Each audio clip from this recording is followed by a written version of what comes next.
There has never been a better way to cap your dedicated storages in such a short time. In this video I will show you several farming methods that are so good they feel like cheating. If you are farming organic polymer on another map than Aberration, you're doing yourself no favor. Recently it was my turn to farm poly, and I was shocked when I saw all the stacks I farmed with a single hit. You can use a club, a moshops or a chainsaw, but I recommend getting a dire bear with the highest possible level you can find. Invest even more levels into damage and weight, because you will need that when bringing a slot cap dire bear back to your base. Many other players will teach you to kill and farm Karkinos for poly. Those guys have no damn clue about how to farm poly on Aberration. At exactly 60 lead and 50 long, a path from the blue to the radiation zone starts. You can easily spot this path by looking for a big blue tag structure, as this path starts at the first ring on the ground. But you can find them basically everywhere in the marked area, as they also spawn outside of this passage. But it is not as safe as in the passage. Along this path you can find tons of these plants. Not only do they glow in the dark and are scattered all over the passage, but they also give an insane amount of organic polymer when you hit them with a dire bear. And when I say huge amounts, I mean that both on official and unofficial servers, you can slot cap your dire bear with just a few hits. If you are farming poly this way, your biggest problem will be figuring out how to get all of it back into your base efficiently. And the best thing is, if you get there by gliding with a rock drake, you won't even need a light pad, as no enemies spawn on this passage. This means you won't need to face Nameless or Reaper while you're farming. Overall, in my opinion, this is even stronger than the Dunklear farming I've shown you in my center guide. Speaking of broken farming methods, the Anki is back as your go-to metal farming dino.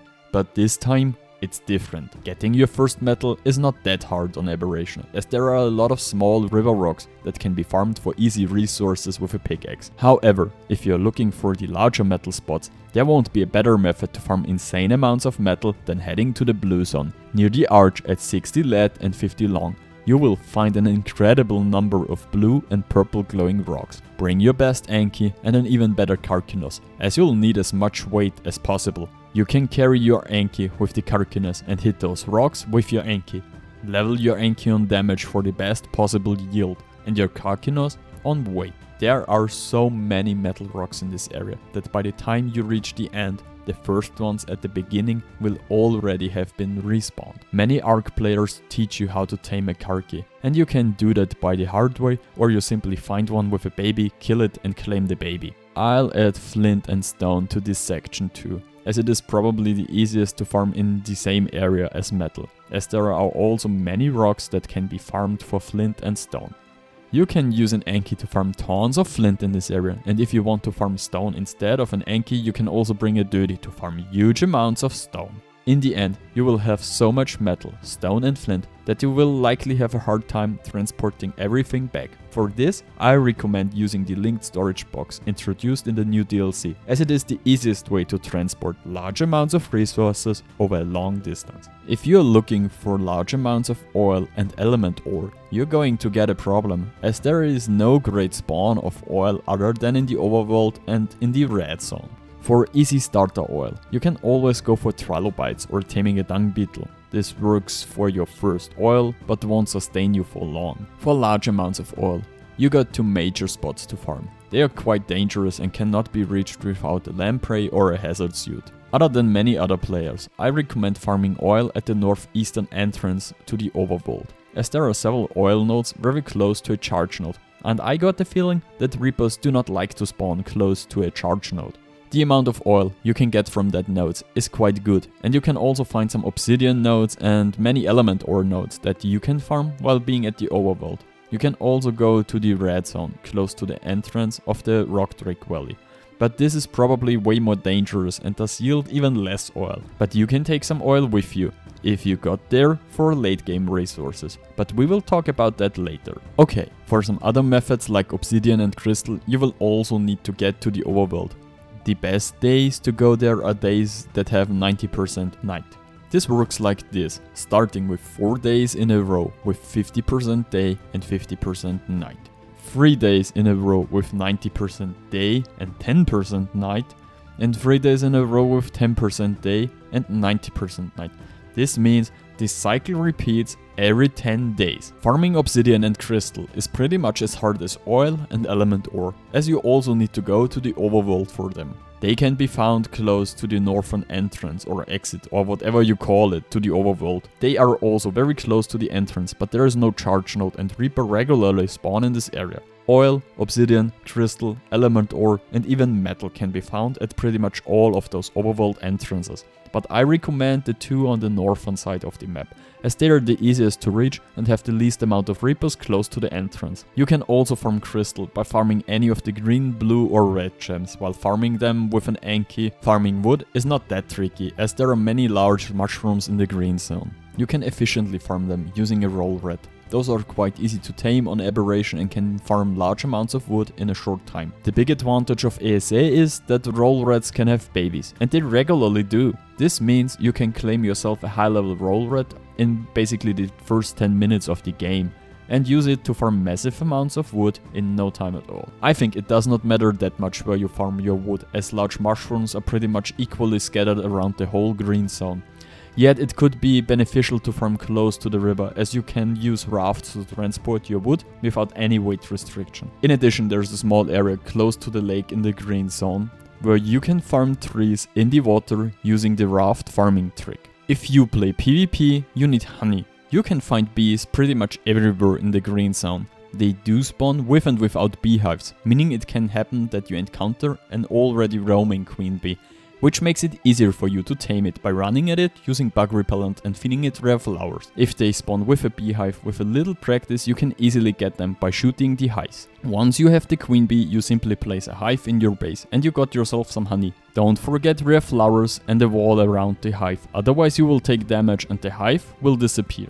If you got all the honey you need, you should also get some sap. Sap is pretty easy on Aberration, as you can see there are redwood trees basically everywhere in the green zone. This means you craft some tree taps, find a tree you like and place them on the tree. After some time you will have all the sap you need. Rare flowers are kinda rare, but you can find them close to the river in the marked area. Using a roll red you can farm them pretty easy and use them during the run to tame bees and other dinos. From time to time, those flowers also drop plant species egg seeds, which can be useful in early game PvP. Yeah, I know you, and you love the ways you can farm hide on this map. I've got several brutal tricks for you to cap your daddies in no time at all. The easiest and best method is taming several Ovis and breeding them. Ovis give significantly more hide than any other dinos, and if you level them in health, they will drop a lot more hide than any dino you can find. And I mean a lot more. Taming an Ovis is pretty easy on Aberration, as they roam around the green zone in large numbers. You can easily find and tame them, but you'll need some cake first. Another brutal way to farm hide is by killing Nameless when entering one of the overworld entrances. Just go far enough so that the Nameless spawn, and you can easily kill endless amounts of them with a Megalosaurus or a Spino. Bring a light pad and you'll be even faster at killing them. Just make sure you kill them quickly enough so that no Reaper spawns to support them. With these two methods, you can cap your storages in just a few minutes. Of course, you can always lick Meganura with a frog. This is not necessarily fun and is not very effective. Only on Aberration, you can also lick light bugs, which can give you some additional cementing paste for your metal structures. Since there is no Meganura spawn on Aberration similar to the swamp cave on the island, the easiest strategy is still to get a frog or a Megatherium and go to the swamp cave on the island if you're playing on a cluster. Still, Aberration did introduce some great new ways to farm Keratin. Using an Anki and a light pad, you can farm Keratin by hitting the bones on the caverns leading to the overworld. The yield is not great, but you can farm pretty peacefully as long as you got a light pad with you. Those bones give a solid amount of Keratin per hit, and there are so many bones in this area that by the time you reach the end, the first ones will probably have respawned. Aberration is probably the single best map to farm black pearls, as you can easily find them in clusters near the rock trick trench and along the banks of the Element River. The safest way to farm Silica Pearls on Aberration is the lake in the north of the map, at around 13 lead and 46 long. You can find a lot of Silica Pearls in the shallow water. In the blue zone at 44 lead and 61.5 long in the luminous marshlands, you can find a ton of Silica Pearls in the depths of the lakes. On the ground you can easily see the shining pearls. You should always bring an angler with you to farm as much as possible. This area is not as safe as the spot in the green zone, but the overall yield is way higher, which makes it worth a try. In the same region in the blue zone you can find Silica Pearls. You can also find large amounts of jellyfish. This means you can farm biotoxin very easy in this region, as soon as you got a strong angler to farm pearls. Congealed gas balls can be farmed using a gas collector. These collectors work by drawing gas from veins scattered around the map. Once set up, your collectors will collect gas on their own and provide you with a steady supply of gas throughout the game. You can also farm some by going to the veins itself, as they sometimes spit out several balls you can take from the ground. But bring a hazard suit with you, as you can suffocate when getting too close to the vein. Last but not least, we got gems. All gems also do drop crystal from time to time and can be farmed to craft the most essential items you need in Aberration.